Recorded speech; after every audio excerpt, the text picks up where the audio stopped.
ใส่ดีเอียน่ะจอลิลี่เลยเจตามนอนอย่าปล่อยลงนอนซะ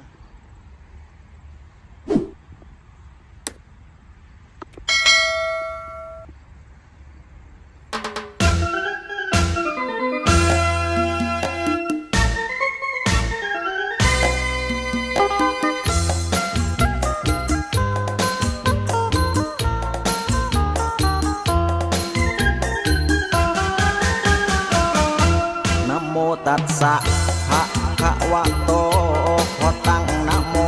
สามจบครบครันพรสักส่องแสงไม่ได้แสดงธรรมะผมไม่ใช่พระหรือพรหมจันทร์จะขุดคุยเรื่องเก่าเป็นการเล่านิทานภาษาอีสานกับภาคกลางปังปนผู้แก่ผู้เฒ่าเล่ากันนานมาเรื่องนางมโนรากับเท้าสีทนตอนติดปีกหางบินกลับผู้เงินปล่อยสีทนเดินตามดินดันดนฝ่าอันตรายสีทนได้ผจญมโนราบินบนแต่สีทนเดินดิน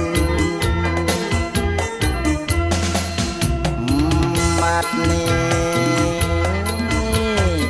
สีทนกินพลาไม่ในไผ่ต่างเขากองน้ำกัดเล็กกัดท้องของศัตรูอยู่ดาวสีทนข้าวกระบอกขามขึ้นภูเขาลงแม่น้ำตามหามมโนรามาถึงเลือสีตาได้ใต้ถามดอกควมเขา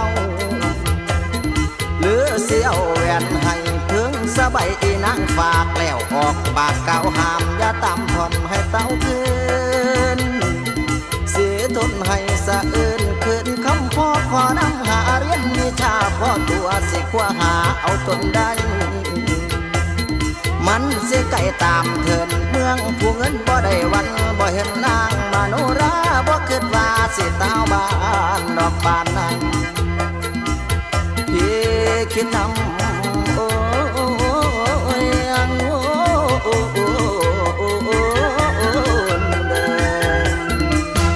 สีทนดนดันหลายวันเดือนปีเกาะขนนกอินทรีบินไปที่พารามโนราถึงก่อน